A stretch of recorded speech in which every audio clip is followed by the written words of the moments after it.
We are live. Okay, great. Okay.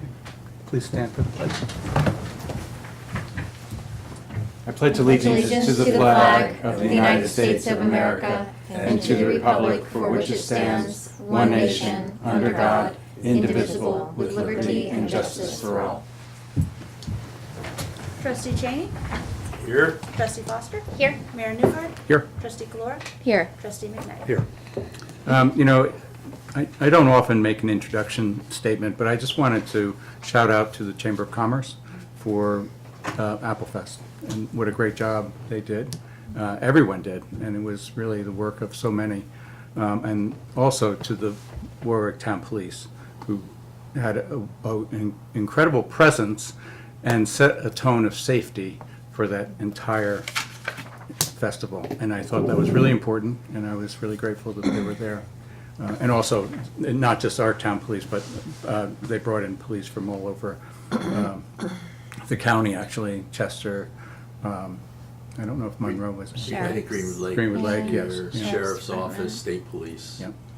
And also our EMS. Yes, Yeah, our EMS definitely. were. It was also busy on calls away from That's right. the Applefest Yeah. area.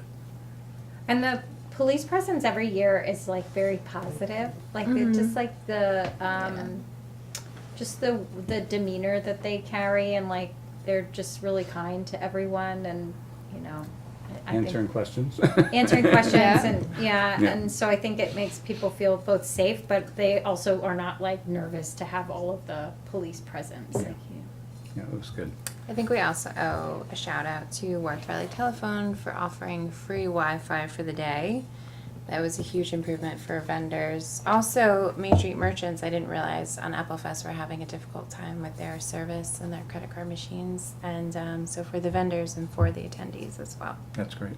Yeah, that was wonderful that they did that. Made a big difference. That's great. Great to hear. I was wondering if it. Yeah, good. So, congratulations to everyone. So that's good. Thank you on behalf of the Chamber and the Applefest Committee. Okay. We'll move on to the motion to accept the minutes of September 15th, 2025. so moved. Second. All in favor? Aye. And authorization to pay all approved and audited claims in the amount of $245,339.19. So moved. Second. All in favor? Aye. Aye. And we have a few announcements tonight. And Carly, do you want to give us the first one?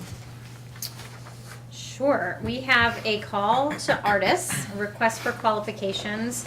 We're inviting local and regional artists to submit their qualifications to design and execute temporary public art projects for the Slow Down Warwick campaign. So these projects are funded at 80% share with a federal grant as part of the U.S. Department of Transportation Safe Street for All initiative. The goal of these projects are to test the effectiveness of different roadway painting approaches and other temporary interventions in reducing speeding and crashes. 10 sites are going to be selected for the projects. They're going to target key roadways and intersections prioritized based on injury and crash data. We'll be selecting 1 to 3 artists, and those artists will be assigned to sites to create various types of roadway paintings and other temporary projects to alert drivers to the need for increased attention and safer behaviors. So artists with street mural painting, also some of the solutions may change the shape of the roadway to force different behaviors. So there are, the art will be mixed with other engineered type solutions.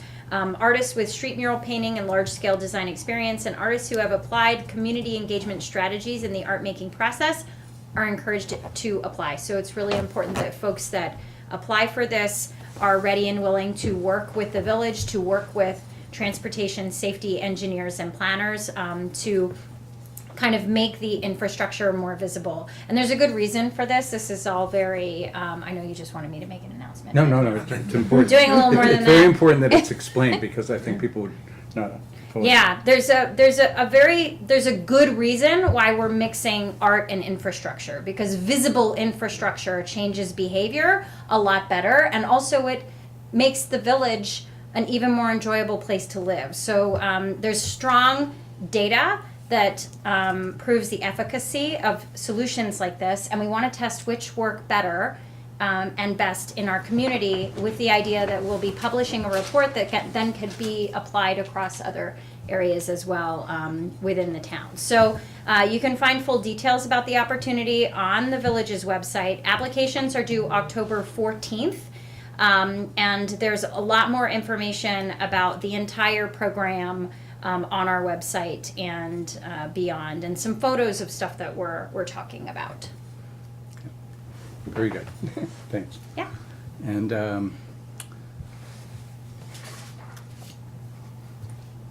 let's see, and fall leaf pickup.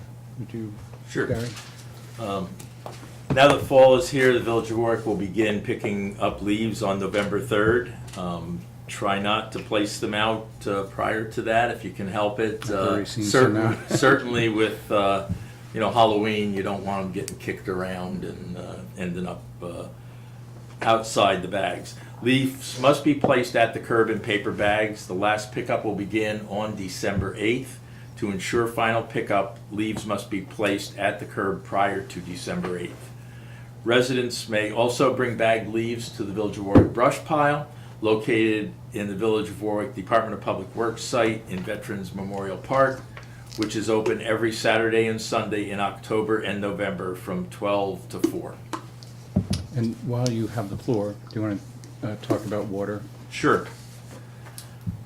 The New York State DEC has issued an advisory for our region stating that we are in a drought watch.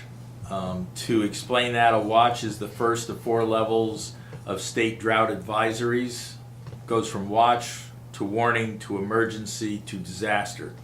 There are no statewide mandatory water use restrictions in place under a drought watch, but residents are strongly encouraged to voluntarily conserve water. Local public water suppliers may require conservation measures depending upon local needs and conditions, and that's all from the state. Considering this advisory, the village's reservoir's capacity being reduced due to the lack of precipitation, the village is announcing voluntary water restrictions. The village is already addressing the issue by taking more water from well number 2 through the microfiltration plant in Memorial Park, and also will not be performing a third system-wide flushing this year unless conditions markedly improve. Customers are being asked to conserve water by eliminating outdoor use of water, including watering plants and lawns and washing vehicles. Inside, customers should wash only full loads of dishes and clothes. You can find more information on water conservation on the village website under how to conserve water, and some of those items there are even more long-term relative to the conservation of water use. So we just ask everybody to do the best they can at following the voluntary restrictions, and hopefully we will not go from watch into a warning. Yeah. Thank you. Thank you very much. I appreciate that. And Mary, all things Halloween? Yep. All things Halloween in the Village of Warwick. The Village of Warwick Recreation Department and the Warwick Lions Club will be hosting a spooktacular Halloween costume parade on Friday, October 31st. Lineup will take place at 4:30 p.m. on High Street. The parade will start at 5 p.m. and proceed down Main Street to Railroad Ave. A costume contest with prizes will take place on Railroad Ave. This year's costume contest will include the following categories: most original, scariest, best group, family, and cutest. The contest will be divided into the following age groups: 0 to 5, 6 to 9, 10 to 14, adult and family ensemble. Refreshments are sponsored by ShopRite of Warwick. We can't wait to see you in your Halloween best. Village residents are invited to scare the mayor. Village residents are invited to try their best to scare the mayor for the village's 9th Scare the Mayor contest. This is a contest for the scariest, most frightful, scream-worthy Halloween decorated house in the Village of Warwick. The contest is free to enter, and Village of Warwick residents are eligible to participate. If your home won first prize the previous year, you are not eligible to win first prize this year, but you can still participate in the contest. To register your house, please call Village Hall at 845-986-2031 or email clerk@villageofwarwick.org by Monday, October 27th. On Wednesday, October 29th, starting at 7 p.m., all participants will receive a visit from Village of Warwick Mayor Michael Newhart and guest judges who will deem the ghouls and ghosts who scare them the most. First, second, and third prize winners will be posted on the village's website and earn bragging rights that I scared the mayor.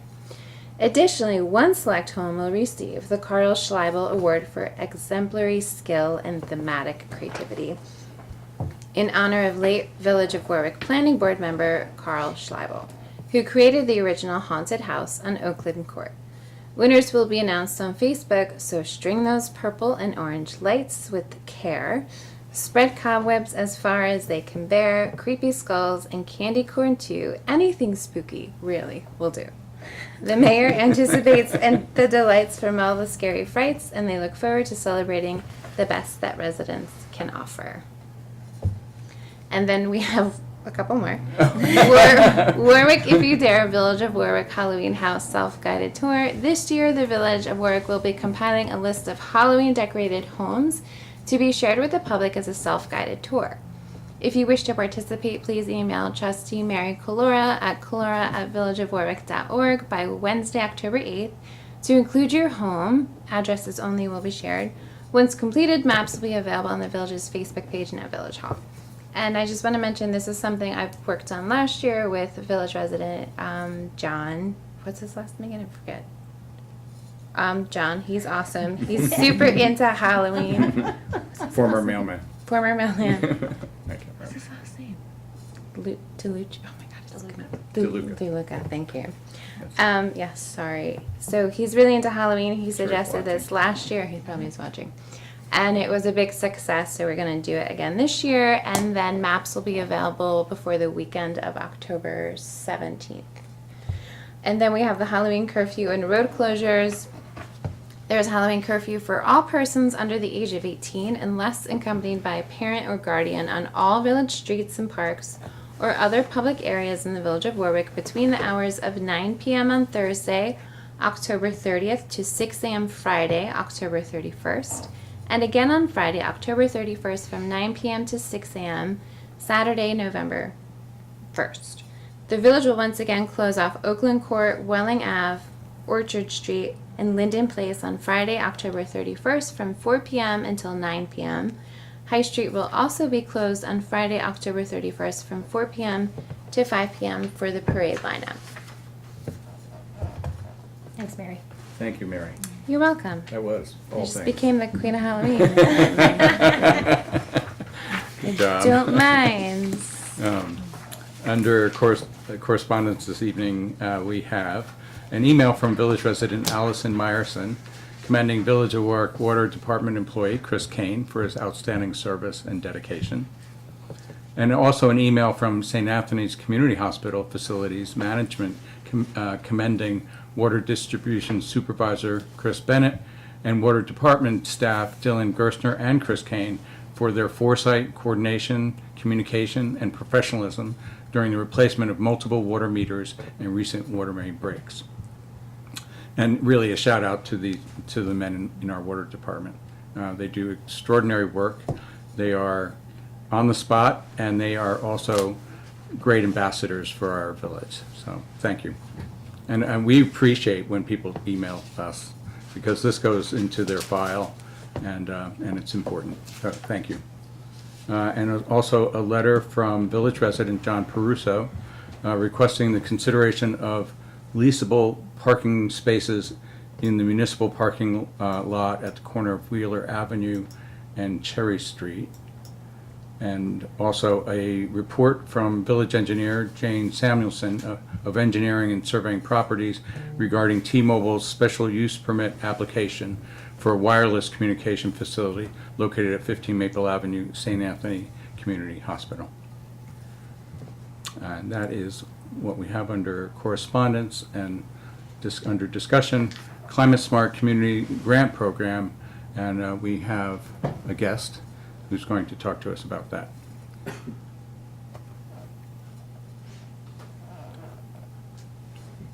Tom, do you want to fill in the blanks? Tee it here? up? Sure. Let's let Don get in here real quick. Hi, Don. Hi, Don.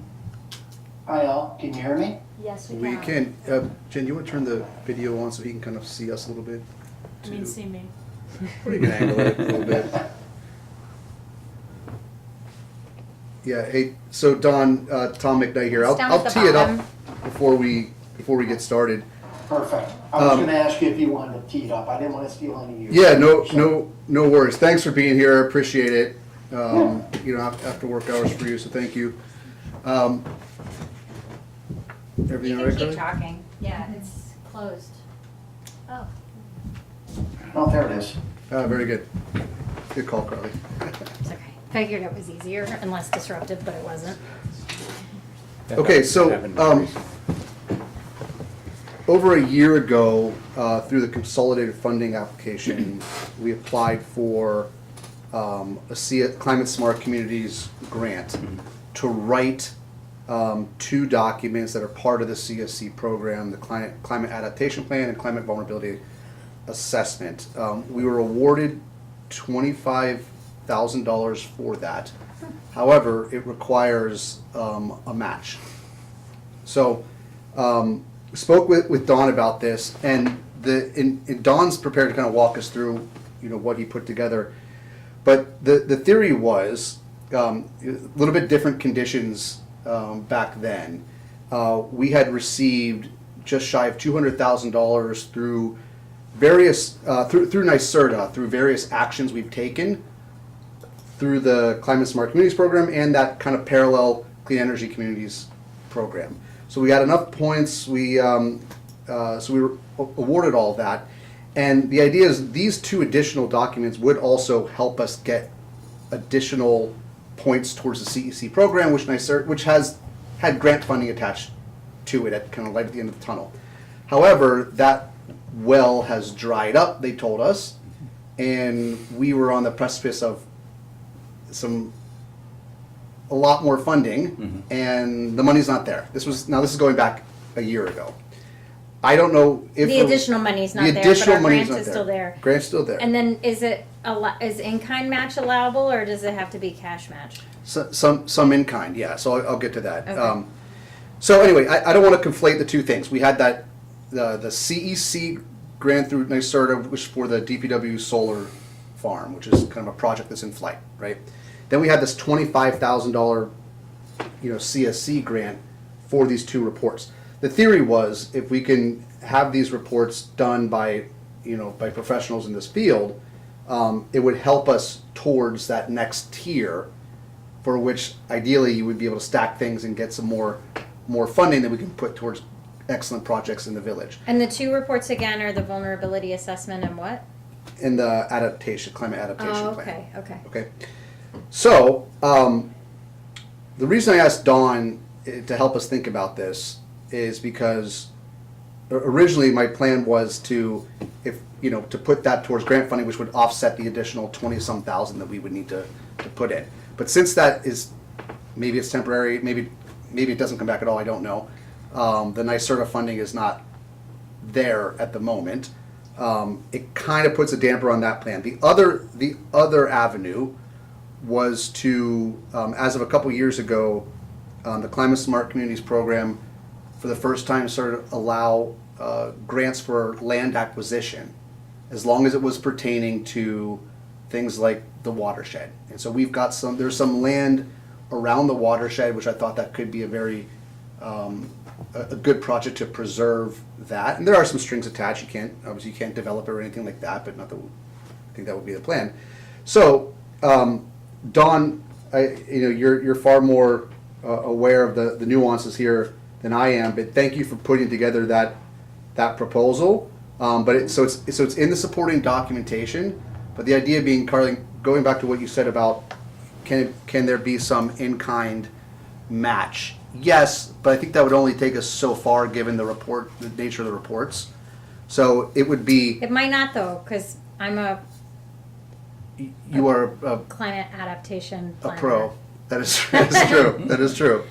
Well, then we should talk about that because Yeah.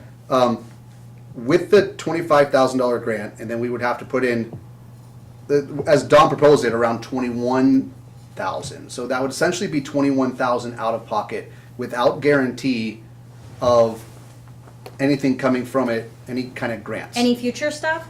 So can I?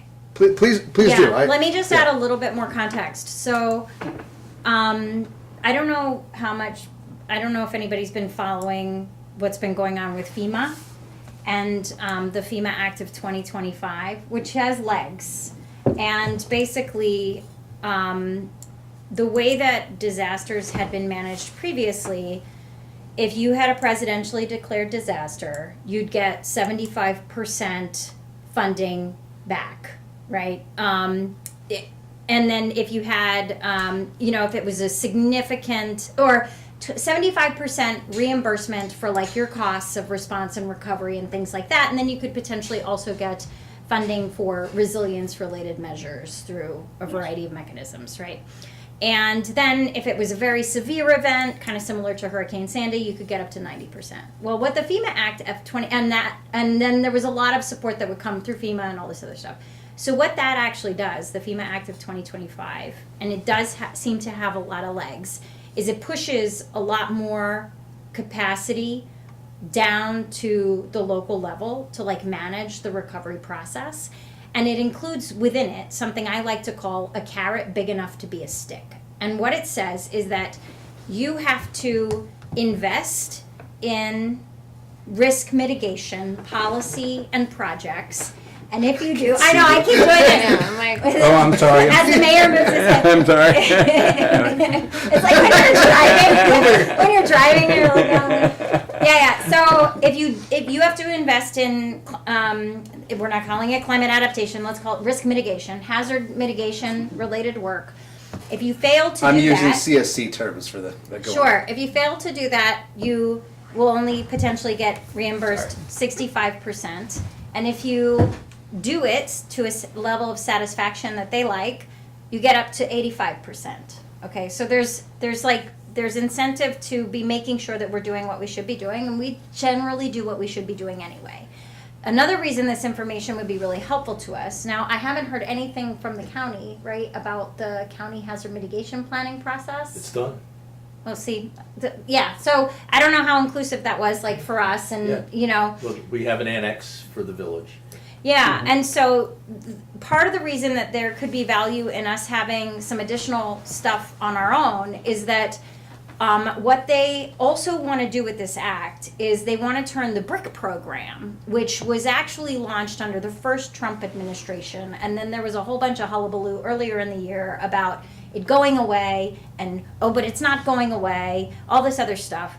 But what it looks like they want to do with it is turn it into a formula-based program, which is pretty cool. It's stuff that like people like me have been advocating for a long time, because why are we gambling with public money to get stuff that protects us from existential threats, right? So this program then says that they would allocate the funds based on a formula, and you would have pre-approved projects. So like you go through your own process, every county, every community submits projects that then become pre-approved, and then when you get funding allocated to you, then you're able to move that money.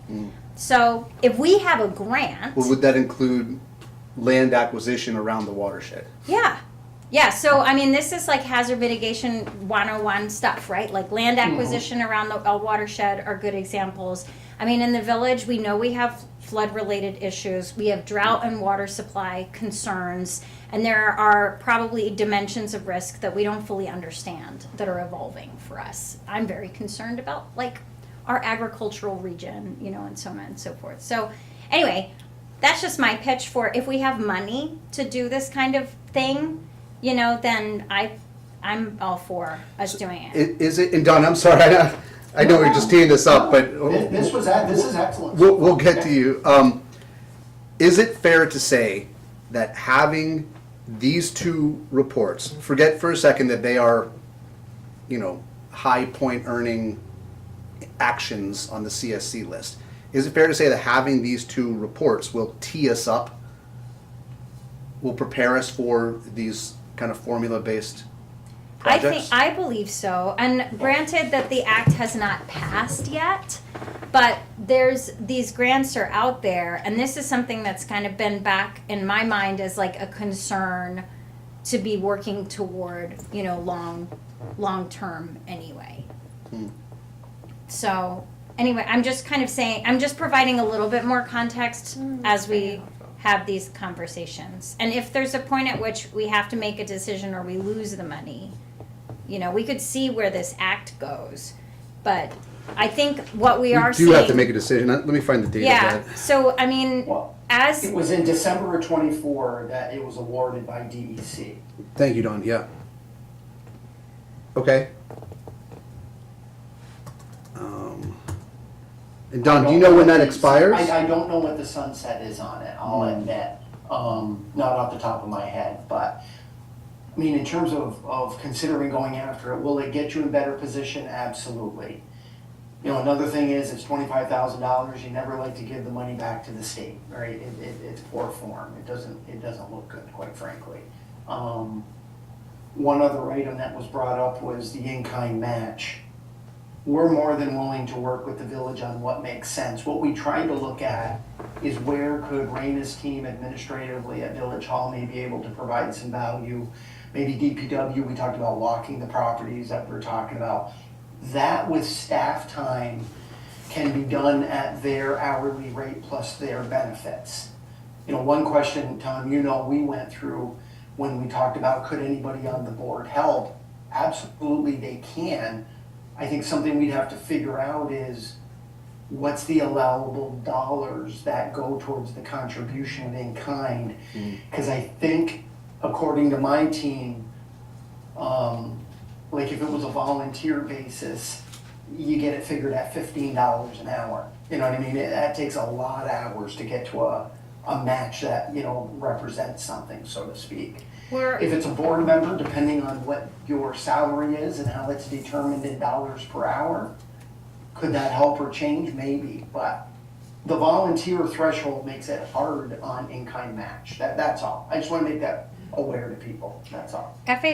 the way FHWA works, and it might be different from the state, is they look at, like, if you have someone that's donating expert services, then the in-kind will match what they would normally bill out at. Okay. So that's what FHWA is doing. I think some other ways we could go about this is with the interns. Like if this is something that gets done over the summer, like we could get an additional intern, and they have GIS capabilities, and there are interns that are studying that. There are college students that are studying this kind of thing. That would be great. Also, the high schoolers, like when they're learning about weather, and so there's, I think, a lot of opportunity to do in kind with a structured process. 21,000 is not going to take us very far, so. Well, that was assuming $3,800, $3,900. Yeah, I think we In-kind. figured I got the numbers. We threw out, the B&L fee at $46,900 and the in-kind at $3,100 for a total of $50,000, 25 from DEC and 25 is the match. That's something we're more than willing, Tom, as you've heard, us talk about over a couple of discussions you and I have had of figuring out what makes the most sense. Right, What that could be. right. And that was a And let me just swag, give a little Carly. more background when it came to the points and things like that, and this is just so everyone understands. Bronze level under the CSC program is 120 points. To get to silver's 300. The village is at 226 points right now.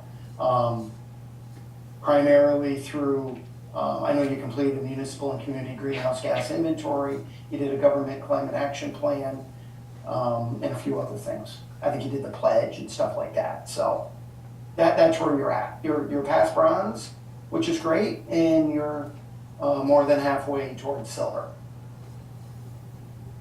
And then there's a gold. Oh, there's a gold now?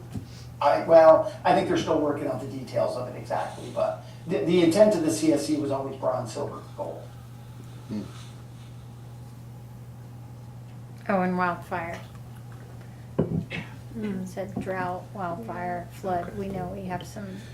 So Dawn, anything Brown. that you want to communicate on this to help the board kind of think through this? Yeah, I mean, in terms of scope of services, it's your typical when you're trying to, proceed with a study, which will eventually lead you into dollars that can hopefully lead to implementation. And that's ultimately what we're trying to do here. It's your typical, right, you're gonna kick it off, you're gonna have data gathering, you're gonna have a certain amount of community outreach depending on, to the level that the village board wants to do community outreach, identifying vulnerable populations.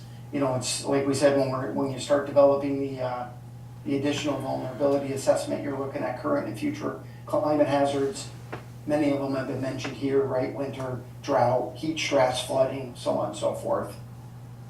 Then you're really gonna take that first part of the document, and then it goes into the second part, which is the climate adaptation plan, which really gets the specific recommendations for risk reduction. Again, you can have a public engagement component as part of that, but the intent is really to get it to informed, actionable climate risk reduction strategies, which you then take, whether it's purchasing land, like you mentioned earlier, whether it could be resiliency and hardening projects of infrastructure. Clearly, it could be some more policy development if you wanted. So it could be some soft side stuff and some hard side stuff. But the intent from this plan is to take it to go leverage it to go get future money. FEMA being one, BRIC, like was mentioned, and other programs through the state. So Dawn, I've only really thought through a couple things. One, that, land acquisition around the watershed, and two, the accumulation of additional points to help us get additional grant funding should NYSERDA kind of bring that back. But it sounds like between you and Carly, you have ideas for additional ones. How could what are some of the other projects that this could help unlock? For example, with our, potentially our dams, or well number 3, or any of our water infrastructure. It's the water infrastructure and drinking water. It can obviously be flooding and stormwater management as needed, both in closed and open areas. Being your DWSP2 program, participating community, that's another leverage point to be able to take these with the DWSP2, the Drinking Water Source Protection Program. That's another one that allows you to purchase land as appropriate. So as you start stacking, and I think you used those words earlier, as you start stacking some of the programs and some of the plan development that you're doing with some of these other things you've done, it really puts you in a position of strength to try and go after more money. I mean, we got to determine exactly what it is. I mean, right now the current federal administration's looking really more at resiliency, hardening, and those type of items. That's the intent. Mm-hmm. Go through the study, see what are the areas of biggest concern, and where can you get the biggest bang for your buck to go get implementation dollars. Are these the right two studies to put us in the best position to earn additional grant funding? I think right now it is. They're the I think for what we've baseline. done so far in the program, and then what needs to be done within this program, these are two that make a lot of sense. Yeah. Yeah, we're not gonna get to a level of detail from this that we can actually just carry over the recommendations into grant applications. We would have to go further, but it's kind of similar to some of the other planning efforts, like with the comp plan, right? Like the comp plan had like broad strokes, like these areas, this is what we need to be doing, and then we kind of siphoned off and focused and prioritized and took action.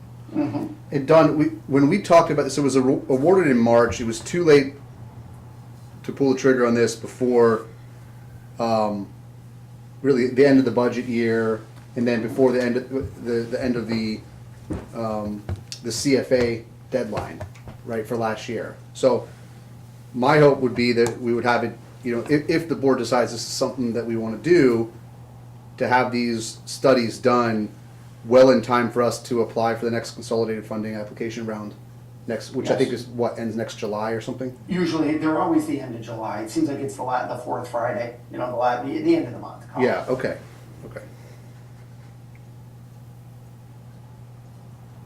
I see no Timing reason wise, why is that that a can't. concern? No, I'm not worried schedule-wise based on that. We can make that deadline. Yeah. Okay. So board, does this make sense? I mean, we have the grant, it requires a match. You know, there's no guarantee of a light at the end of the tunnel for this, but from what I understand, it does put us in a lot better position to apply for certain things. And it also gives us information that we can work with, you know, so. So I wanted to lay it out, and Don, thank you for supporting, and Carly, thank you always for your expertise and guidance. So I wanted to lay it out so we can just have that dialogue and think through the options here.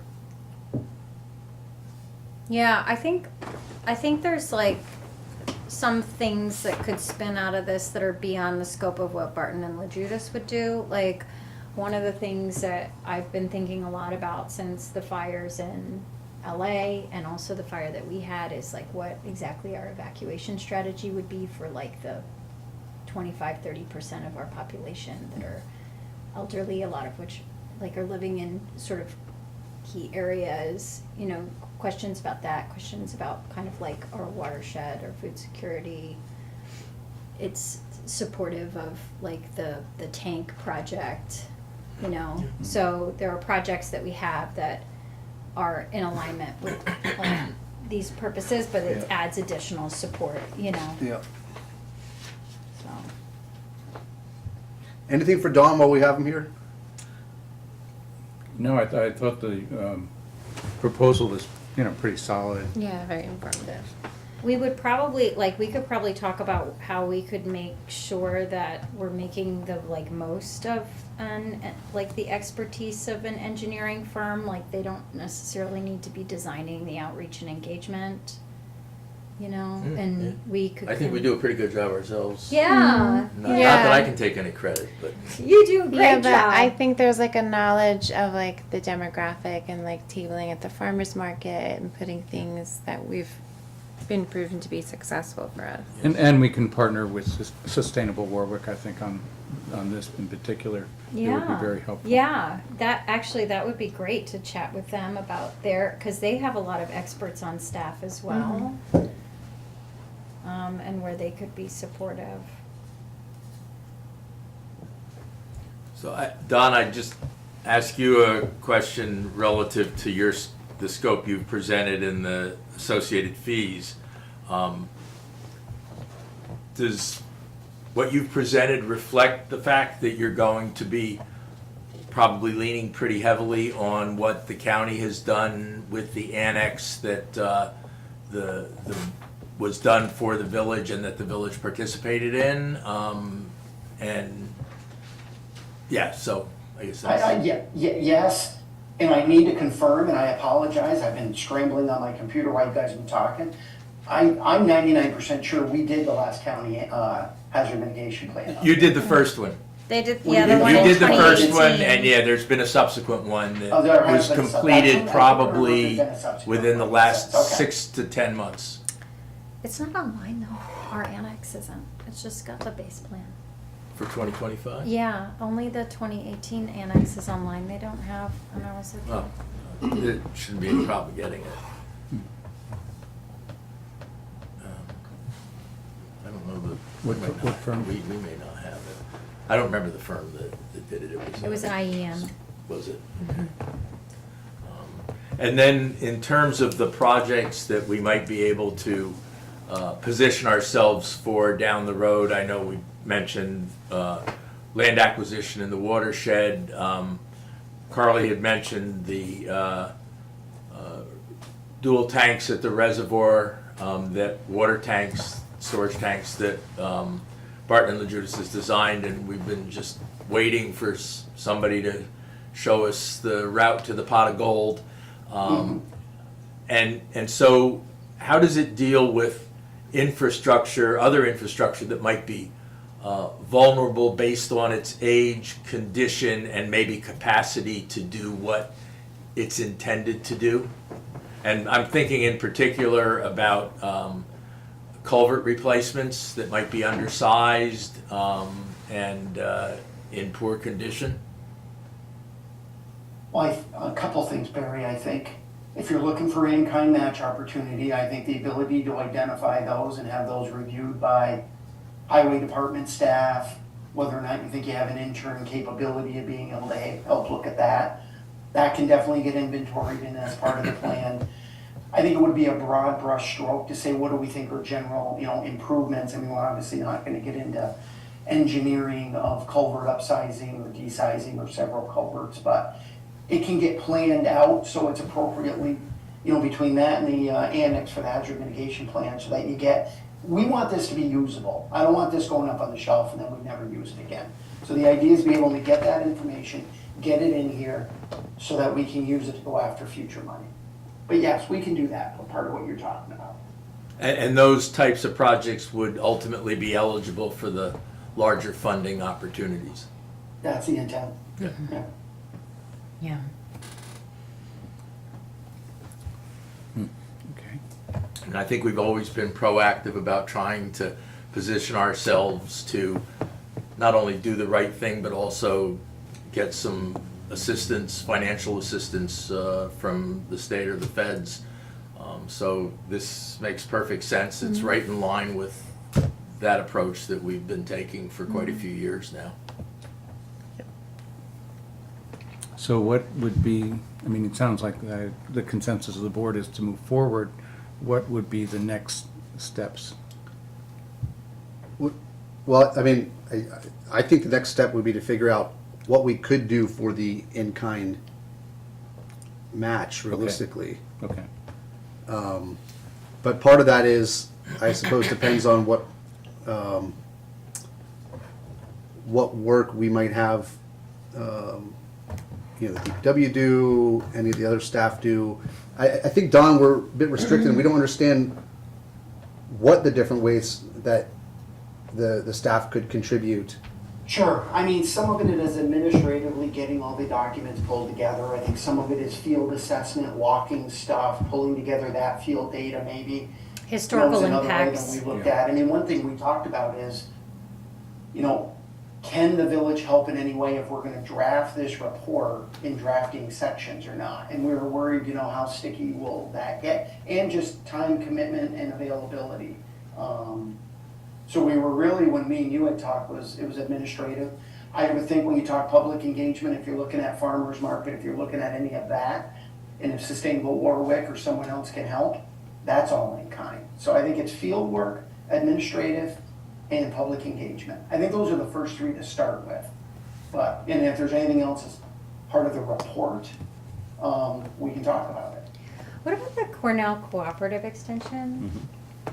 Like, one of the things that I think is really interesting about the hazard mitigation plan is they talk about extreme winter weather, right? And like, generally when you have these generic plans, they're like, well, the winters are getting milder and blah de blah, so the concern is lowering. But then what is actually happening is like the polar vortex is coming down, and so then we have like really erratic weather, and then what does that do with like the food supply? Like, so having like real conversations about some of this, I think, is valuable. And so maybe that's where like we can reach out to some of our stakeholders to Yeah. kind of support and tell us what they're seeing too.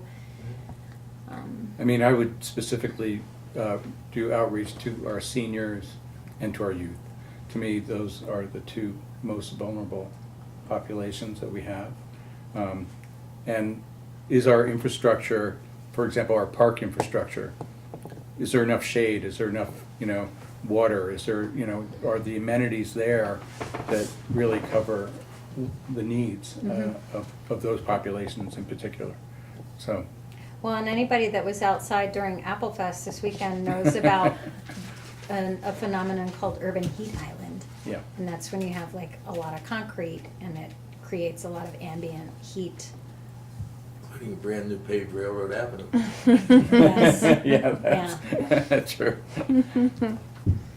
But the tree-lined streets worked very well Yeah. when you got there, so People found shade. they did, yeah. When I had to collect chairs, I realized that.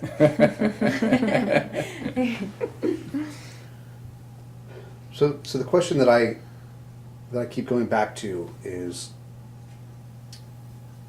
we're talking about this construct of in-kind match, I presume as a way to minimize the cash outlay the village would require. But at what point I think does it's two that purposes. diminish the value of an end report that would be the ultimate outcome to get us in best position for future projects? Does that question Well, make what- sense, first yeah, of all? Yeah. Well, what I was gonna say is I think there's two reasons to do that we're having the in-kind conversation. I think it's like to shape our share of the in-kind, but also to stretch the value of the project, right? To make sure that we're engaging more people in the project so that it has more value and that the report that is developed has more. It's a fair point. Yeah, it's more actionable. Like we had such a great crew during the comprehensive plan. There was so much expertise that was brought to bear. You know, there was like a force multiplier on the consultant time. But at what point does reducing the scope that Barton LaJudas would undertake would diminish the value of the I don't think on a we can report? I don't think we can reduce it very much, to be honest with you, because most of the time, like a meaningful plan like this they're not that. Yeah, and I think it would sort of lead to other projects, Mm-hmm. overlap with other things, or lead us in the right direction. I mean, to pursue. ideally, we have assets that we could use over and over and over again for many projects. Mm-hmm. I mean, an ideal world here. Yeah. So, how do we come to a determination of what we want to chase to drive down the burden of the in-kind match? I guess maybe Mayor, we need to talk to Sadie about what the village can contribute and start with that. And then a very important piece. Yeah, but in the I've meantime, we spoken to can her about put, it. Yeah. in the meantime, we can put together a list of ways the village can contribute, either as a force multiplier or to support, like, meeting. Now, as a force match. multiplier, that makes perfect sense, Mm-hmm. right? If it only adds value into the funnel for what Dawn and team are going to do. Mm-hmm. Right. Yeah, Yeah. I mean, I feel that's probably where the focus should be. We need to decide what's in our wheelhouse to be able to do effectively that's supportive of the entire project. And then whatever the value of that is, we make up the rest. And, have the Okay. professionals handle it.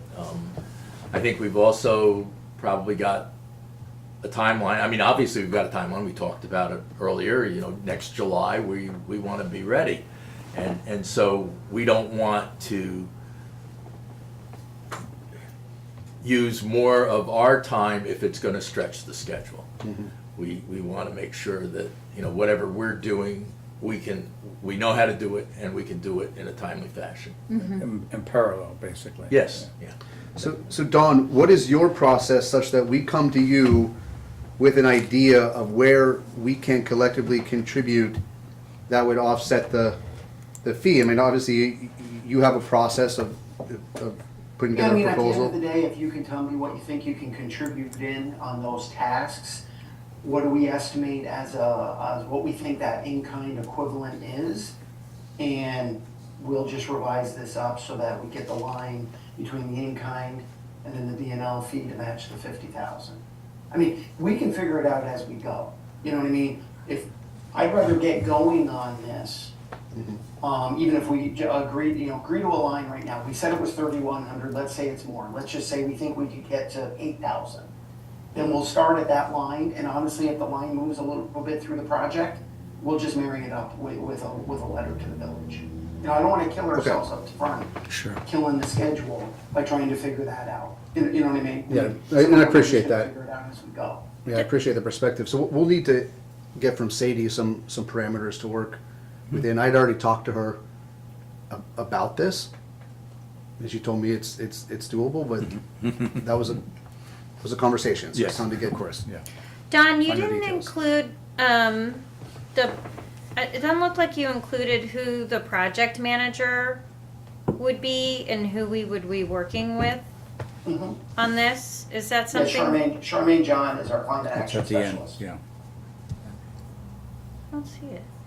So, Oh, I don't know that I wrote it in there, Charlie, but I can.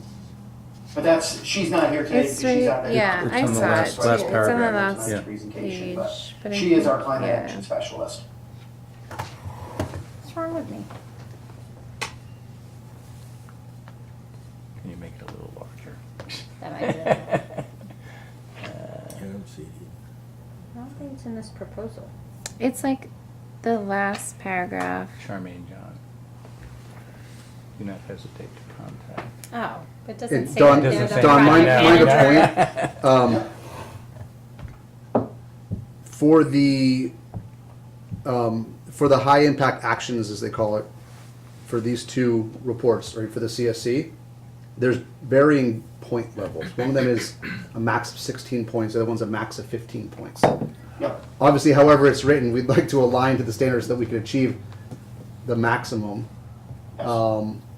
Because we're at 225 points now, put us at 254, and then there's a couple other ones that I have that I'm kind of working through, so that would get us a lot closer to the I 300. was gonna say, I think last time we talked, that was gonna get you in the 280 range, if I'm not mistaken. Yeah, that's spitting distance from there. So then,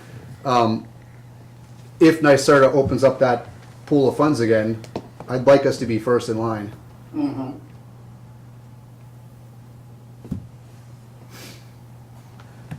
So it seems we have pretty good alignment that this will set us up for numerous future projects, because a lot of the ones we're talking about anyway all have these tie-ins to the critical infrastructure. Yes. Are there any procurement requirements to the grant that would preclude us from going, because this would be a sole source procurement?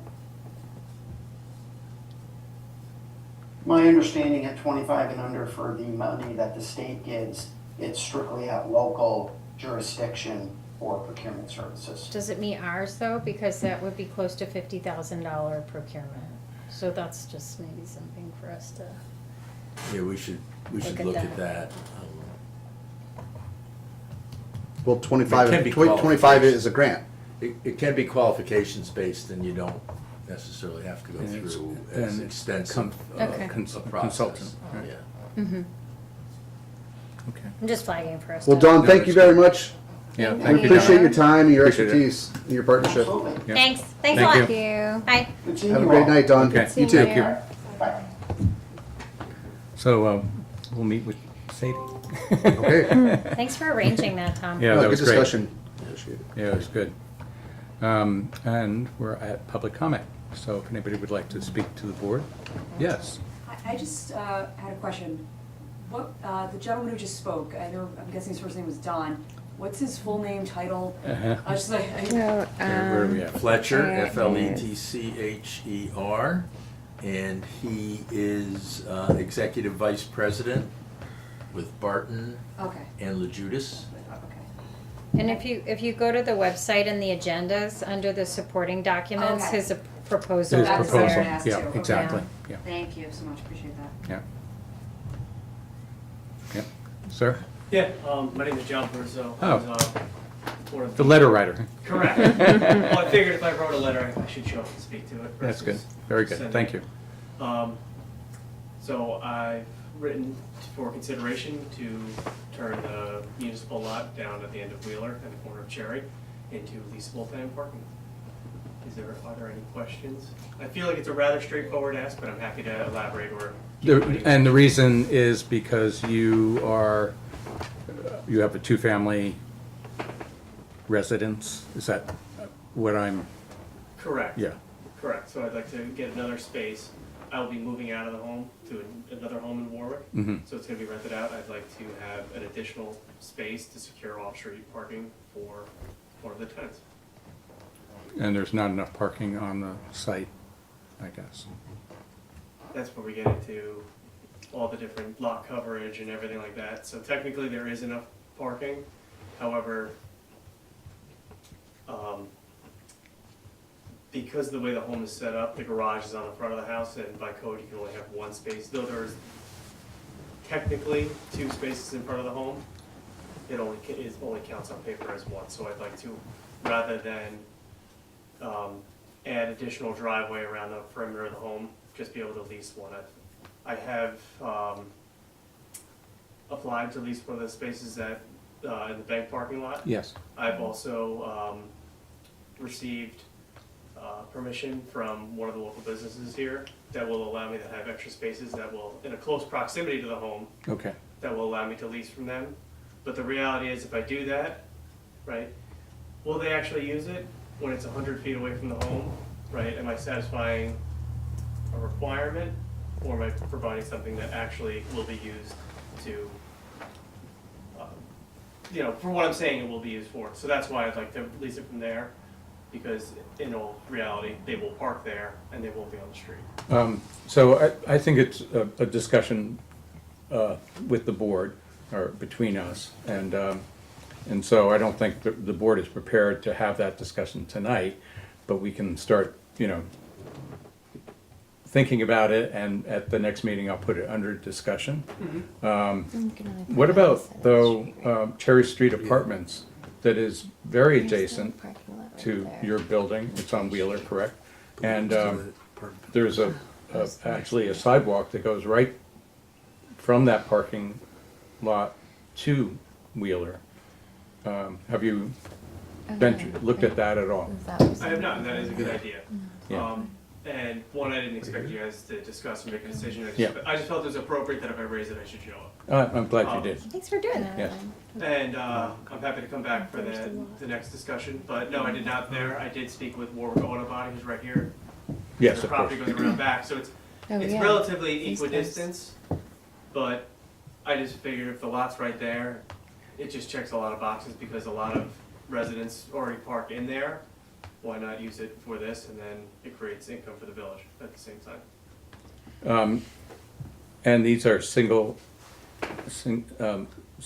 bedroom units, or? Yes, one of them's a single, one of them is free. So I need to create one additional parking space on the property. There is room, it can be done, but to me, it just seems easier to lease the space, which I can do from one of those other locations. Mhm. I would just prefer it to be there. Sure. I Can I mean, the use the Chase other- lot is very far. Yeah, Chase, it's about 850 feet. It's 2.5 blocks in technicality.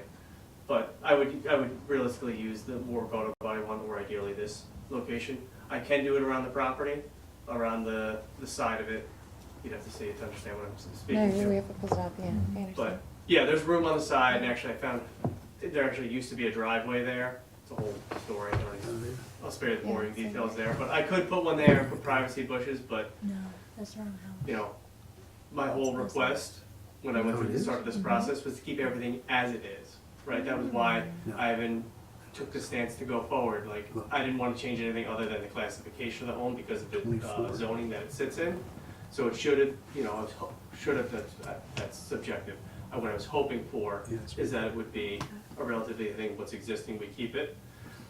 So that's why I say, rather than start changing driveways and all that other stuff, if I can lease the space and make it easy for everyone, that would be my intended goal. Yeah, and that apartment, it does look like there's a lot of parking there that you flagged. You're gonna have to look at the site plan for it, what's required, and whether they have excess that would allow it. Mm-hmm. And we also have to look, and this can come out in discussion, on the demand within the neighborhood for that parking, and the demand for municipal parking generally, so we have to We are, weigh that. yeah, we are releasing a survey soon to better understand parking needs of businesses and village, and to help us with planning. So it seems like maybe our response might be a little bit further out, in terms of being able to lease that lot, I would imagine, because that planning process is starting. So my hope would, because I already have other solutions in place, and I Yeah. already have the agreement with Warwick Auto Body, it's not a necessity for me. My hope would be that I would, if we ever get to that point, I would then switch over to that one for a more permanent structure in place. Understood. So it's That's not, helpful. it's not a necessity, but I would like to get it there, and I also believe because of the volume of multifamilies, and having lived there for several years, in the businesses as it's growing, right? More and more there's cars creeping down the road, so if I can contribute less to that, Because like for myself personally, I have 5 vehicles and a trailer. I happen to have other family members and stuff, so I don't keep them there. You know, just that way, I personally am not clogging up the road, though I would be able to. So I feel like if I can make it work with that, if I have tenants, it's gonna be even, in practicality, it'll be even less. And I just wanna make sure that I have it set up properly for the long run. Right. I mean, I believe that there is only 10 or 11 parking spots in that, on that site. Correct, Right. correct. But I can see it being, used or requested by several other as well. I don't know if that hurts my stance here, but I, No, it's okay. We have to look at it, you know, on every angle. I'm sure, Yeah. yeah. You're I'm just- beginning to understand like our I know. like our process, right? Yeah, like how would you lease it? Would it be first come, first serve, or would we only lease certain spots? Would it be like a lottery? How would you even Well, do it's that? similar to the Chase lot. It's first come, first served. Okay. Thank you. One wrinkle is that people will park there if they want anyway. People park in the electric vehicles reserved spot, and they're not electric vehicles. Mhm. Then it becomes an enforcement issue. But yeah, and I see what you mean. The side of the house is what you meant. Kind of used to be parking. It seems to be the only green space out front. You don't want to lose that. I almost could have avoided this entirely. So actually, I didn't realize when I purchased the home, I didn't realize they actually used to have a driveway there. So when I purchased it, there was only in front of the garage paved right there. There was a gravel to the left of it, where it's now paved, and then gravel to the side that had become overgrown. And I didn't think anything of it at the time, and just Seated it. only repaved the one side of it. I didn't realize, because I called when I started this process, I called the owner I purchased it from. She basically told me, she's like, oh yeah, there used to be a driveway there. She goes, but my kids grew up, got older, and she split up from her husband, and she said, when I repaved it, just to save money, I only repaved in front of the garage. So if I would have known and had it redone, I would have had the spot. But at this point, you know, now that it's not there, I have to go through the permission again before I just go and start putting a driveway on the side of the home. Yeah. And then I actually went, did not realize that this exists.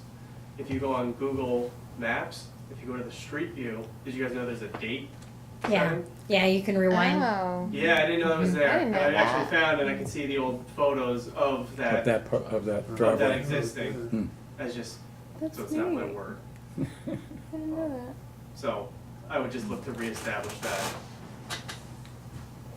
But if I do Okay. it this way, that works as well. Well, I Thank appreciate you you. coming tonight and, you know, at least kind of briefing us on your situation and for us to look at that, and we will. Yeah, So- the reality is there is enough parking on the property to sustain it. This is now to make it fully compliant and legal. Right. So that's why I seek to ask for it. The hard part that we are facing is that people have, you have how many cars? Yeah. No, but people have more I than. have 5 vehicles. 5 vehicles, but One yes. was motorcycle. Yeah, okay. But people have, it's not just a one-car family anymore, it's, Correct. so that creates this domino that we have to look at too and understand. Correct. There are 3 spots currently. There's room on the side, so I'm gonna request that I will have to reestablish that as a backup plan. But reality is, even if there's 2 in the 2 units, you know, 2 adults or a couple, however it is, the max you likely would see is 4. I can't predict how many somebody might actually have. Yeah. And then the other thing is you want to preserve as much green space around a building as you can. I mean, if you're going to have tenants, they'll have kids, and, you know, you don't want just cars parked on every square inch of that. Well, that's my Well- thing, is I don't wanna, you know, by code I could go and I could park behind the house, but then I'm taking away the backyard. I don't want, that's where I look at it, is it doesn't make sense to take away just because I can, doesn't mean I should. So that's where, you know, I put a privacy fence up, tenants will use that. So I'm hoping to be able to make it work, is really what it comes down to. Okay, So appreciate Okay. the thought and consideration and listening. great. Thanks. Thank you. Thank you. Thank you very much. We'll move on. Have a good evening. You too. You too. Thank you. Thank Uh, to motions. Barry? Number one, motion to authorize the mayor to sign change order number one with TAM Enterprises, Inc. for the Maple Avenue Water Booster Station project for the addition of two 8-inch insertion valves for the pressure reducing valve at a cost of $35,276.37. This cost will be covered by the field order allowance, resulting in no change to the overall contract amount as recommended by Barton and LaJudas. Okay. Second. Okay. All in favor? Aye. Motion to approve payment number two in the amount of $15,580 to Joseph Warren Electrical for the well number 3 treatment plant project as per recommendation of Pitt and Garrow and Doach Consulting Engineers PC. Funds are appropriated in budget code H.8330.2000. Second. Okay. All in favor? Aye. 3, motion to approve payment number 11 in the amount of $115,501.45 to TAM Enterprises, Inc. for the well number 3 treatment plant project as per the recommendation of Pitt and Garrow and Doach Consulting Engineers PC. Funds are appropriated in budget code H.8330.2000. Okay. Second. All in favor? Aye. 4, motion to authorize Mayor Newhart and Village Attorney Benjamin Gailey to sign the DASNY Grant Disbursement Agreement for the purchase and installation of streetlights throughout the village project with a grant amount of $100,000 funded through the Community Resiliency, Economic Sustainability, and Technology Program. Okay. Second. All in favor? Aye. Resolution of the Board of Trustees of the Village of Warwick authorizing the submission of the New York Forward Grant application, whereas the Village of Warwick is committed to enhancing the quality of life for its residents and improving the community, and whereas the New York Forward Grant Program provides an opportunity for municipalities to secure funding for projects that promote economic development, community revitalization, and overall sustainability, and whereas the Village of Warwick Board of Trustees recognizes the importance of this grant and supports the application process. And now therefore be it resolved that the Board of Trustees of the Village of Warwick hereby supports the application for the New York Forward Grant and authorizes the Mayor Newhart to submit the application on behalf of the village. Further resolved that the mayor and the village clerk are hereby authorized to take any necessary actions to fulfill the intent of this resolution. Second. Okay. And it's a roll call. Trustee Cheney? Yes. Trustee Foster? Yes. Trustee McKnight? Yes. Trustee Kolar? Yes. Mayor Newhart? Yes. Motion to hire special staff at a rate of $15 per hour for the following events: 10 to 12 staff members for the Halloween parade, 8 to 10 staff members for the Christmas Eve service, and 10 to 12 staff members for the Easter egg hunt per the recommendation of Village of Warwick Recreation Director Ron Introini. Second. All in favor? Aye. Motion to grant permission to the Veterans of Foreign Wars Post Number 4662 to hold a Veterans Day Parade on Tuesday, November 11th, 2025, as per their facility use application and parade map received September 30th, 2025. The parade lineup will take place on High Street at 10:30 a.m. with step-off beginning at 11:11 a.m. The parade will culminate with a ceremony at Veterans Memorial Park at approximately 12 p.m. The parade route has been approved by the Town of Warwick Police Department. Completed park permit has been received, approval pending security deposit and proof of insurance. Second.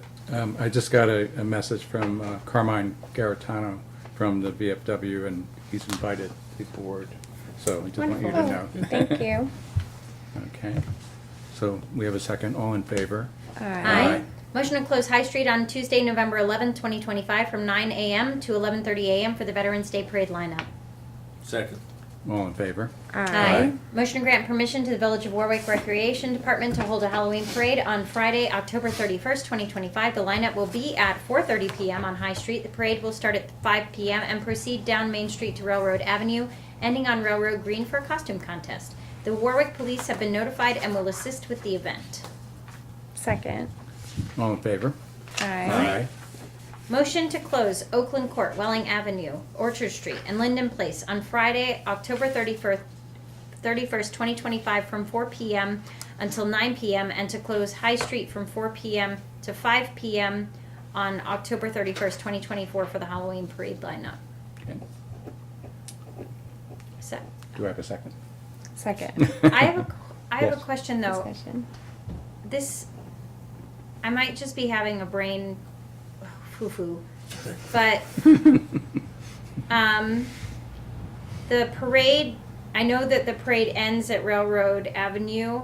People tend to go down Orchard. People are on Street. Orchard before the parade. I'm sorry. People are on Orchard before the parade.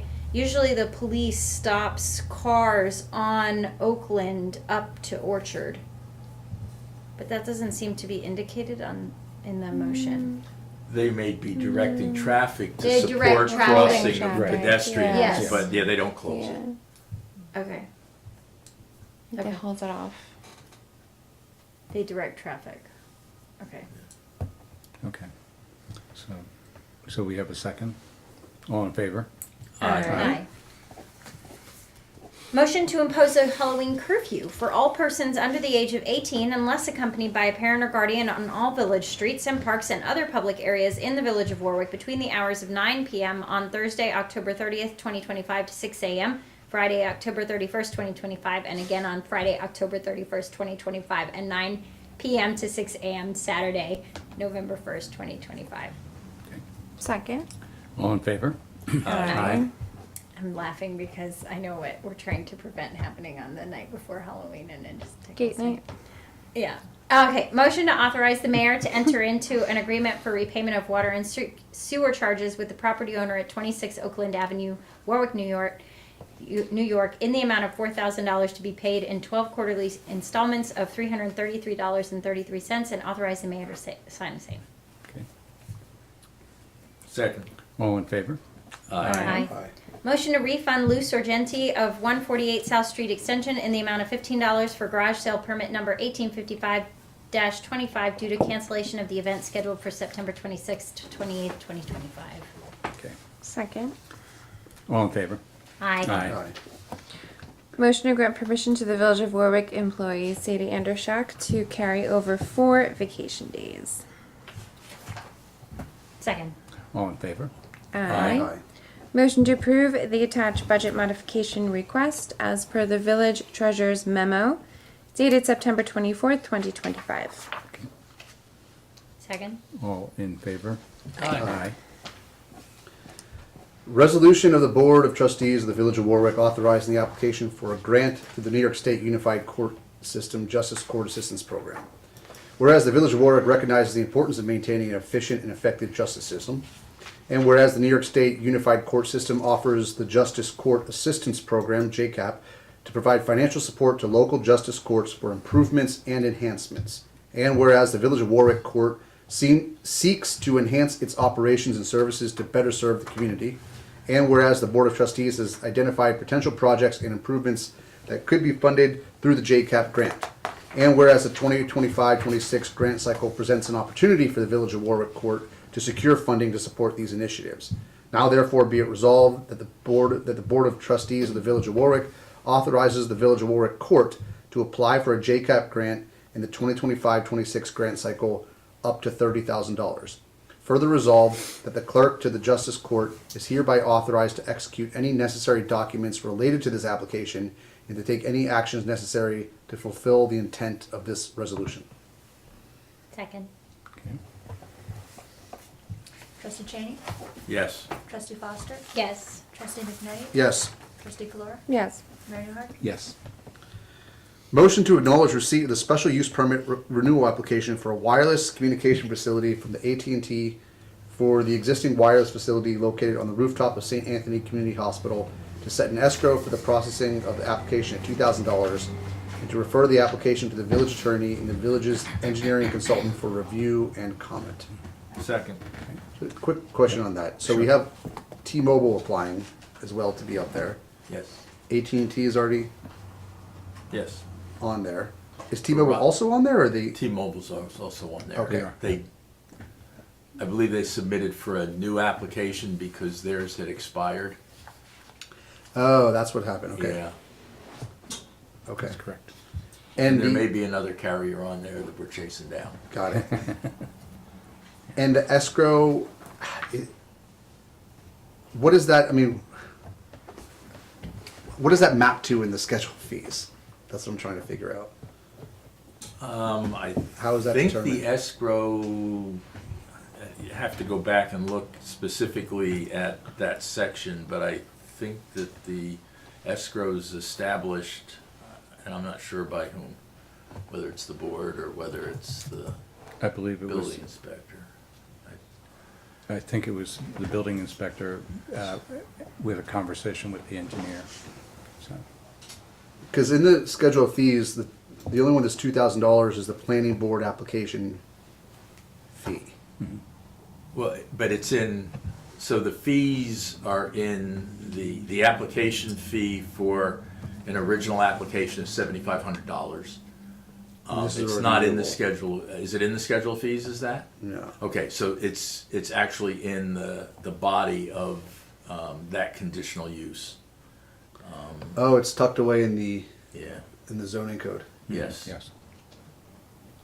Oh. Should we extract that into the schedule of fees at some point? It would make sense. So it's all under one. It's Yeah, not so- really a fee though, because it gets returned if it's not If used. it's not used, yeah, that's true. The It's escrow escrow. isn't, the escrow isn't, but Tom said the actual No. application, Well, in our schedule of fees, we have a subcategory of escrow. And I don't see what the application fee is. you don't see for wireless. Maybe I'm wrong. Maybe I don't see anything. Yeah. I don't either. But it's section 145-120.1 wireless communications, and in there it establishes what those fees are.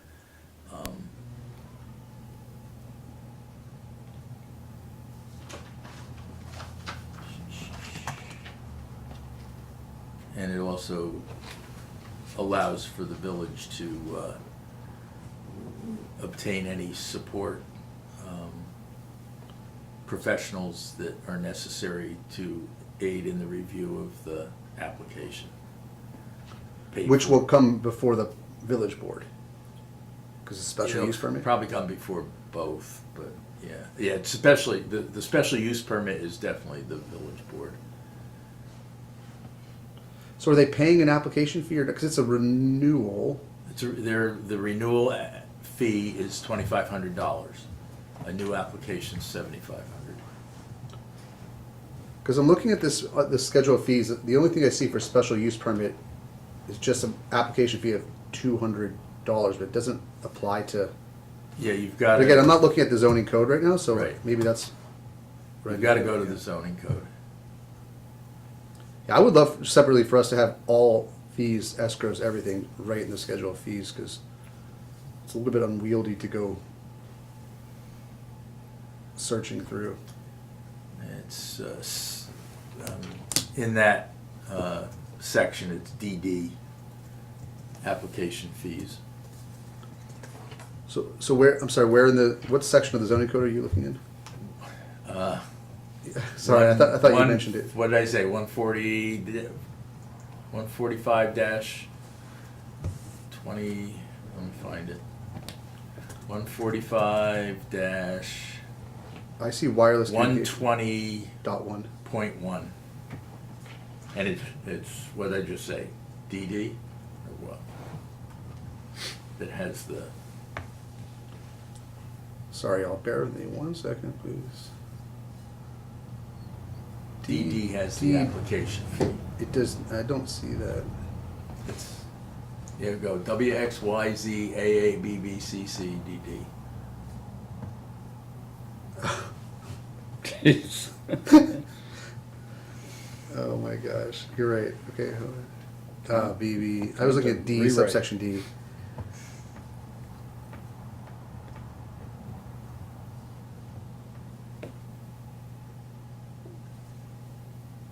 Yeah, okay. Yeah, it says 2,500 for renewal, okay. So the escrow then is less than what the renewal would be, does that make sense? the escrow doesn't pay Well, the the- renewal yeah, fee. The escrow is for consultants. You're on the main schedule of fees? You're in the schedule of fees where you found the, how much for the escrow? Nothing. No, okay. That was the problem. It's not in the schedule of fees. I'll get with Raina and see. There's if a- there was a reason. Yeah, so there's a planning board application fee subcategory escrow, which is $2,000. And the escrow is replenished as it's spent until it's done, and then the balance is returned. So if you put Right, 2,000 in escrow and you spend 1,500 the first month, they get a bill for 1,500 to Well, does the replenish. application fee come out of escrow? No, it's separate. Ah, okay. That's for like attorney's fees and everything. Exactly. Yes. Okay. Attorneys. And engineer. Consultants. All right. Yeah. It's a little Professionals. confusing, but got it. Thank you. And it's, in some cases, you can't set an escrow because of, depending on what it is. And so that's where, I mean, it does become somewhat subjective, but it's through the engineer usually and counsel that determine the level. Okay, so section X, so scroll up. It says that after receipt of an application, this has to do with retention of expert assistance and reimbursement by applicant. 3 says, after receipt of an application pursuant to this section, the village board shall establish a review fee account in accordance with the village code, section 98-30H. So we'll probably have to figure that out and present that as a future motion. Thanks for flagging that. Yeah, really. Boy. I was kind of playing Dig with it deep. today. I was kind of playing with it today. I was, just kind of trying to figure out when their permit expired, and their permit expires November 16th, 2025. And once we reach that date, if there's an application before us and they have not gotten our approval on it, the building inspector can issue a temporary CO to allow them to continue to operate until such time as they conclude the process. Okay. So we have a second. And any other conversation about? I'm sorry, so we are setting the application, the escrow? Yeah, for Yeah, I'm sorry. $2,000, yeah.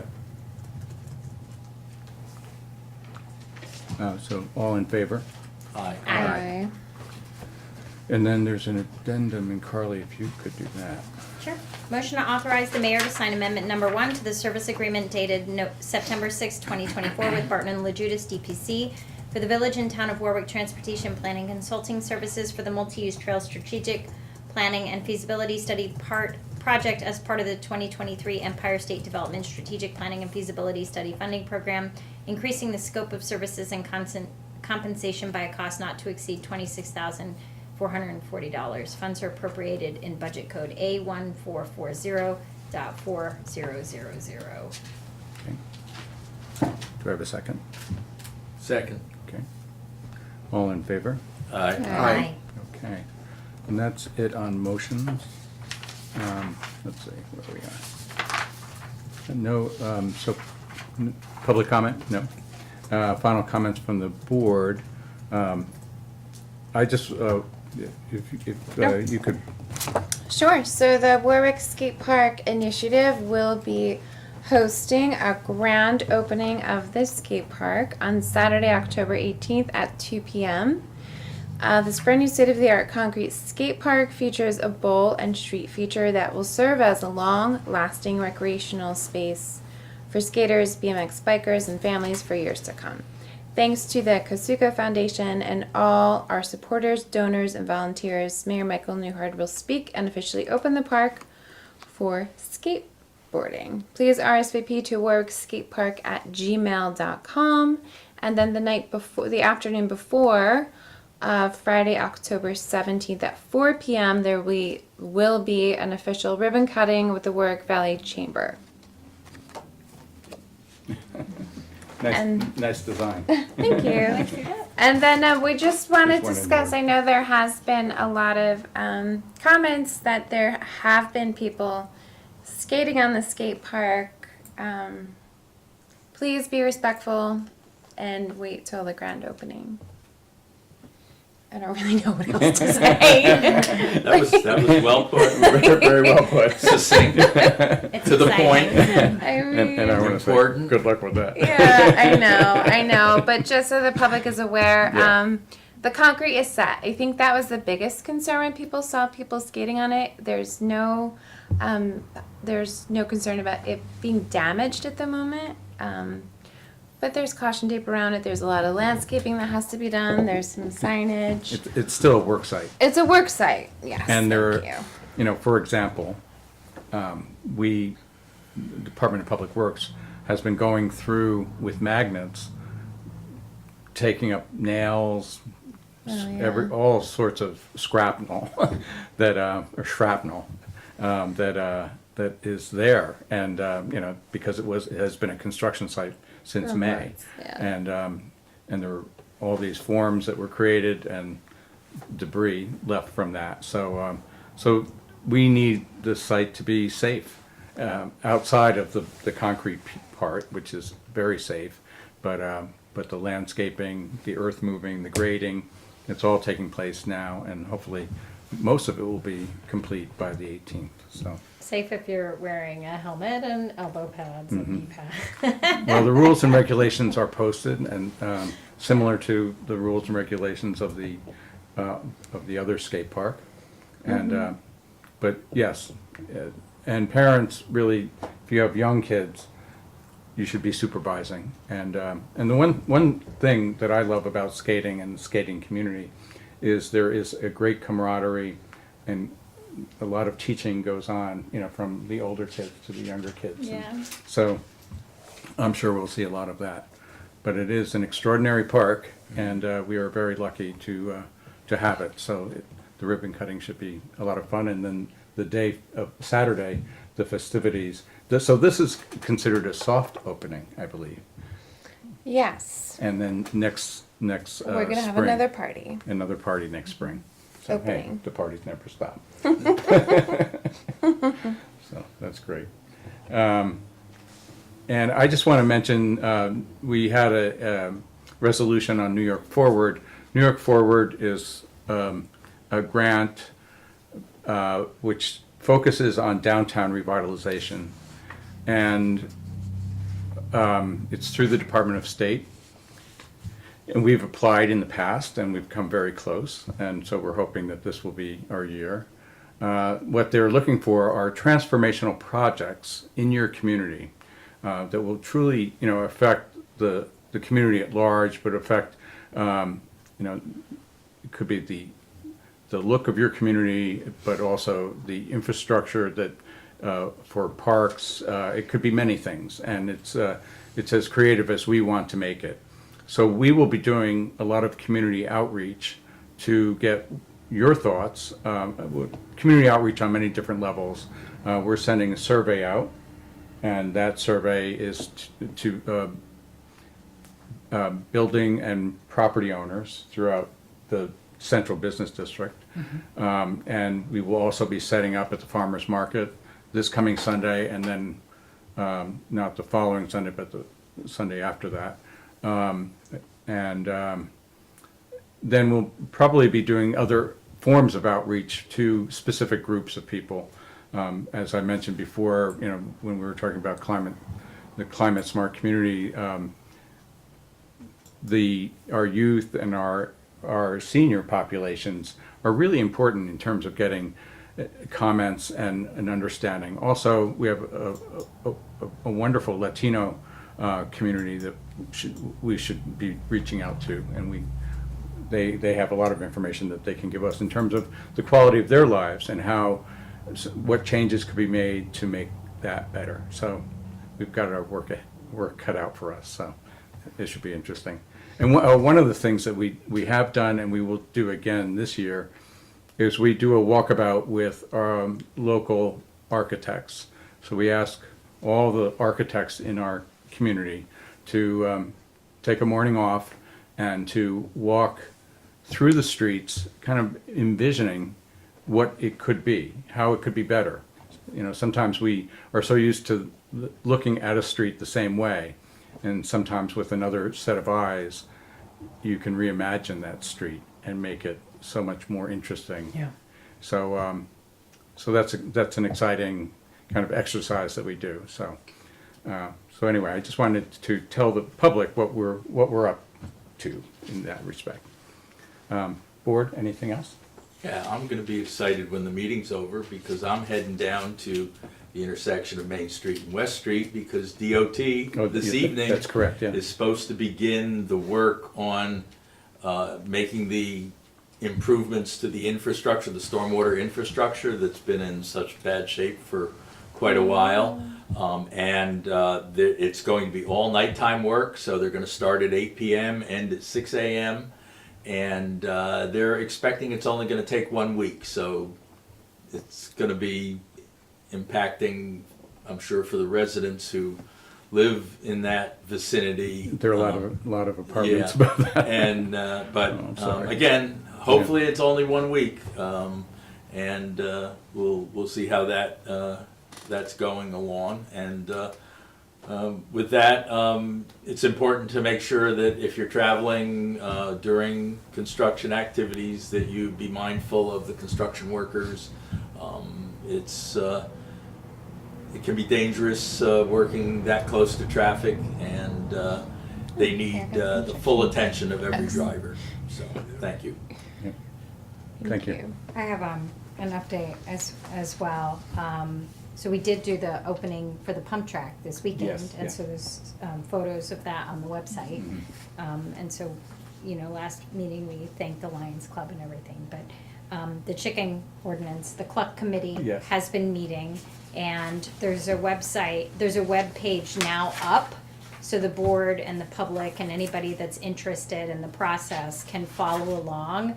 And Raina and the team have done a great job kind of structuring this, and it's set up to kind of explain what the team is meeting about. And Barry and I sit on the Cluck Committee along with 3 residents, and they all have varying perspectives on the issue. And we've had 2 meetings so far, but the full meeting summaries are up there. Great, thank And you. so people can follow along with the process, and there will be a survey that will go out to all of the residents that the team has been developing. But they're a pleasure to work with. That's good.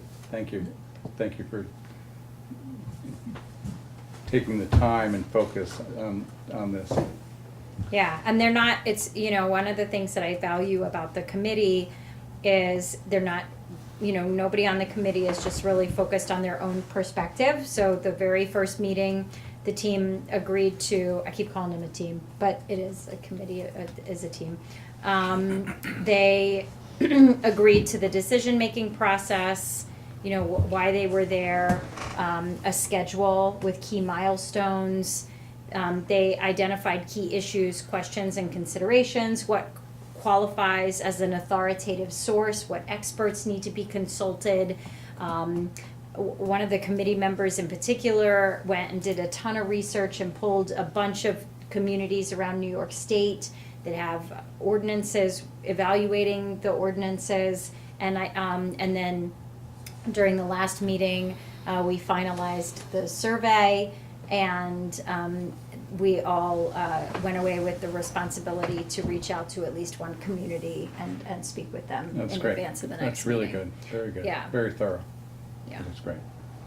And you guys met with Congressman Ryan. Yes, we did. Yeah. We did. That was a great meeting. Do It you was want to fun. provide the? Yes, so he was in town, and he met us at the new tourism center, and we showed him around there, and then we took him for a ride to well number 3, and we met everyone there to give him the information on what's going on there. That was very informative. Well, and also that was funded through Yes. him, through his special Yeah. projects. In great part. Yes. In great part, yeah. Yeah, and Carly and I were very strategic. We took Forester Avenue there, and she Mm. spoke about the concerns, pedestrian concerns, and speeding concerns Good. on the way Working there. with New York State on Galloway. Yeah, Mhm, and then good, we had good, some good. time. So then on the way to the skate park, we took him down Galloway, and we discussed all that. And then we drove by Stanley Deming Park, and we were at the skate park, I think maybe just a couple hours after they had finished it. Wow. So all the workers were still there. Bill Lindbergh met us there, and two very different things, but very informative. But it was a really nice meeting. He saw the pump track too. We took him to see the Yeah. pump track. Oh, good. Yeah, we talked a lot about kind of, you know, like local government is where it's all at, right? Mhm, yeah, we had an interesting conversation. How engaged our community is in stewarding itself, you know, taking care of itself, and how many people are involved in all of these Mhm. projects and Yeah. supporting them and driving them, and Getting finished and hmm sticking to the task. Yeah, and we learned that there are communities that have been challenged with getting the state to agree to lower speed limits and like in other parts of the state, which is no surprise. And it's of particular interest to him to kind of help resolve those issues. Also, we talked about the Dial-A-Bus We did. initiative that we had submitted a grant for, and he's very interested in increasing transit throughout the region. So I think we identified 3 different initiatives that we can work together on. Mhm. Yeah. One is sort of extending like walkability and sidewalks along Galloway, the speed limit Speeding issue, and public transportation. and public transportation. That's Yeah. great. Very good. Yeah, so we Thank have to you. follow up on those. Good job. Thanks. Thank you. Thank you. Yeah. Yeah, he was great. And Yeah, it's really nice. Yeah, very interested and clearly cares a lot about our community, so Yes. that's good. Tom, you want to throw in anything into the hopper? Good. Okay. So, just to end the meeting, tonight, there's a supermoon, a big, full supermoon. So, when get on your back porch and see it, because it should be incredible. So, can I have we're going to choose. Light up the work area. Yeah. There you go. May I have a motion to adjourn the meeting? So moved. Second. All in favor? Hi. Aye. Oh, and happy birthday, Mayor. Yes, happy birthday, Mayor. That's why the moon is full. Because he's crazy. No, I said that on TV.